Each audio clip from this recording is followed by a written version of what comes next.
Now, if you're somebody that lives in fear of jacking your humeral head into your acromion, then the best way to create the most subacromial space is by retracting your scaps, pointing your thumb to the ceiling, and moving through the scapular plane.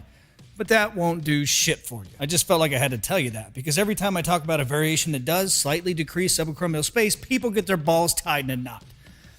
Don't freak out. The truth is, shoulder impingements during side laterals are less about poor or improper form and more likely an indication that the rotator cuff muscles or other muscles involved in scapular movement are not functioning properly.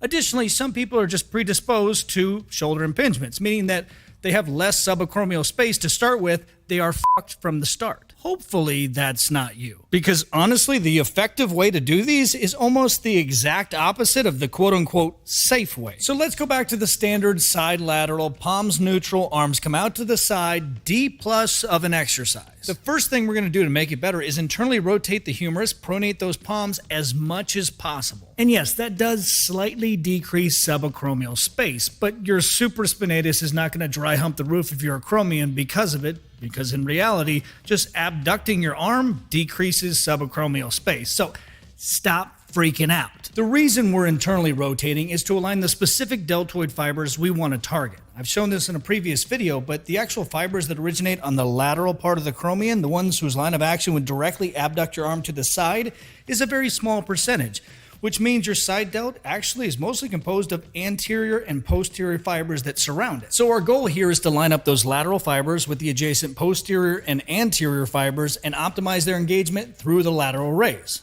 Why is this so hard to explain? You would think side laterals would be easy, but it's like fucking calculus. To support this even further, there's been research that shows that when you internally rotate, you get less involvement from your supraspinatus, which is the dominant rotator cuff muscle involved in abduction. So it shortens its internal moment arm, therefore putting more emphasis on the deltoid itself to do the damn thing. We're also going to ditch the frontal plane and move towards the scapular plane. And at times, I'll actually move even slightly in from that because it's more natural on the shoulder joint. This will actually help us regain some of the clearance under the acromion that we lost from internal rotation. And we're going to do one more thing. And I don't think I've ever talked about this because it's hard to verbalize all the weird things you do during an exercise. But before you even start, you're going to protract your scaps, which is just flaring your lats.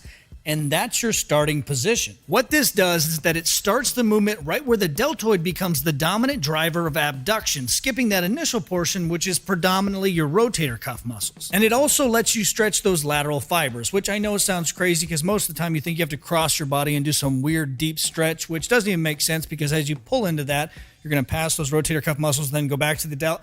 Just try it and it'll make sense. What we're basically doing is using our lats as a wedge and letting the force of gravity in that dumbbell pull on those lateral fibers. So Frankensteining that into one exercise, we're internally rotating, we're on the scapular plane, even slightly in at times, and we're protracting those scaps to use our lats as a wedge to stretch against. And that for me is one hell of an S-tier exercise. So it doesn't matter if you live with your mom and you have little to no equipment. You could take two of her vibrators, internally rotate, and before you know it, you'd have great shoulders. And just so we're on the same page, those concepts are things I use on all of my side delt training exercises. For example, this machine side lateral, hard to screw up. I don't care how old you were before your mom let you take off that leash backpack. You can't screw these up. Inherently, they are a B+. But the way I turn this into an S-tier exercise is by doing them unilaterally. That allows me to internally rotate, flare that lat, tilt slightly back, so now I have more of a stretch on that delt. I'm also turned slightly sideways, so I'm in the scapular plane, and then I can pull up from there, and you can see it already sucks.